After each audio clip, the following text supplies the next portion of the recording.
Hello and welcome to today's webinar. Today we will look at downloading data from OCS360. Let's look at our agenda for today. We are going to start with a quick review of OCS360 and then we are going to get into today's topic and answer some questions such as why download your data, what can you do with your data once you have downloaded it, and how can you build a special dashboard in OCS360 for historical data.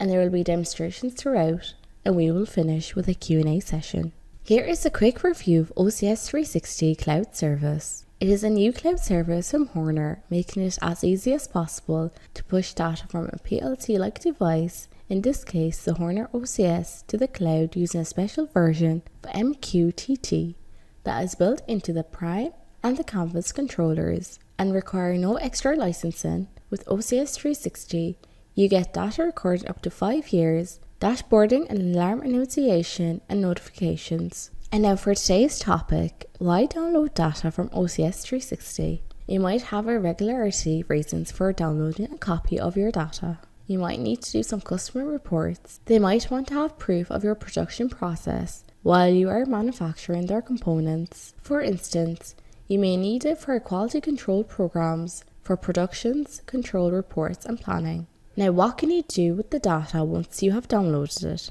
There are a few different things. You can load it into Excel for quick and simple charting and calculations, but you could also load it into a database. You can also feed it into a report. You can also just take the data you've downloaded and then supply it as it is in a CSV format. Now, if you're building a special dashboard for historical data, and that is what we are going to talk about in today's presentation, a technique that you can follow in which you can build a special dashboard where the data is ready to be downloaded at any time. Just about every widget you put up there that is deemed historical data has the ability for the data to be downloaded from it. However, with a lot of these widgets you are putting on your dashboard for downloading data, it may be a case where having longer term time fence will allow you to get bigger chunk of data. Now, there are some keys to success as you are doing this, and there will be demonstrations for this, but let's summarize it first. You are going to want to use a time series line chart. That is probably the widget where it's easiest to deal with longer term data. And when you are configuring that time series line chart, you are going to want to use advanced mode, not basic mode. You are going to want to use the widget time window, not the default of the dashboard time window. And you are going to want to set that time window to a long period of time, say 30 days or so.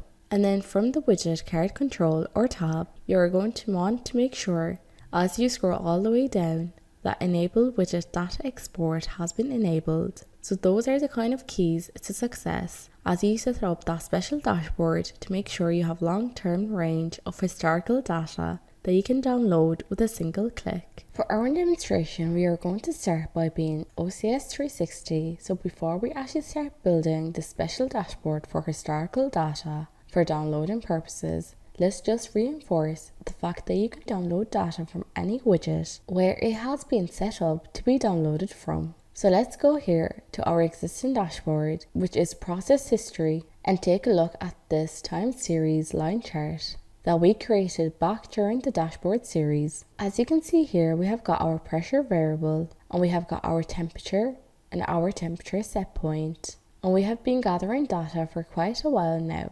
But this particular chart only shows the last day because this is what we are interested in from the dashboard. We want to see what is going on today with the machine, for instance, or with the process. So that was the purpose of creating this particular time series line chart. Now let's go create one through a special dashboard that is focused on historical data. So let's go back to the dashboards and we are going to hit the plus button to create a new dashboard. Let's give it a name. Let's call it History for Data Downloads, and we will just leave it as it is here. Let's hit the plus sign to add a new widget. Let's select from the charts bundle and the first chart in the list there, the time series line chart. Now let's make sure we cover all those keys to success. We want advanced mode. We want to use the widget time window. So those are the two things we want to establish, and we want our time fence to be a longer time period. Let's go ahead and select all the way out to 30 days. So this is our current maximum. There is a data aggregation function. So if you leave this at the default of the average, you are not going to get every single piece of data that was pushed to the OCS360. It is going to aggregate some of it, for example, to hours average. So you will still get a lot of data, but it will not be every single data point. So if you want every single data point, you need to change the data aggregation down here to none. And then you can decide if you want to limit the size of the spreadsheet to a certain number of values. You can do that here. But that is the other little key to success. So let's hit update here. Now let's start adding in the data points that we want to include in this time series line chart. Now there are a couple of different approaches you can take here. One approach would be putting all the data that we are interested in into a single chart, and then you would have a single download. Another approach might be building a series or several of these time series line charts, and then we can have it pre-sorted by the data that we are interested in into different categories. Let's go and put these same 3 variables on this particular time series data chart. So we have to select our device, which is our Epoxymatic.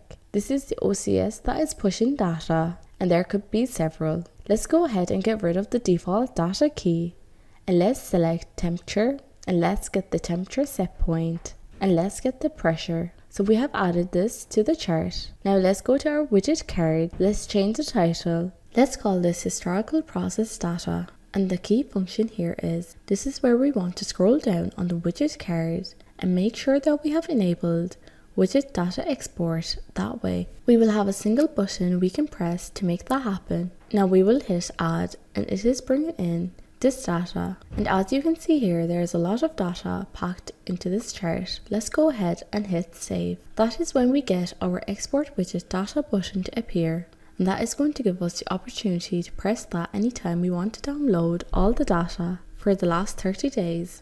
Let's go ahead and do that now. So it has downloaded the latest data, and you can see we have done some previous downloading. Now that we have done that step, now what we can do with all that data, we can use it as it is, send it off to another department in a CSV form. We can use it to build reports. We can throw it in a database. There's a lot we can do with it. We are going to show you a quick way to take this data and bring it into Excel. We are going to start by minimizing our browser here. Let's go ahead and do a file open. Here is the data we just downloaded.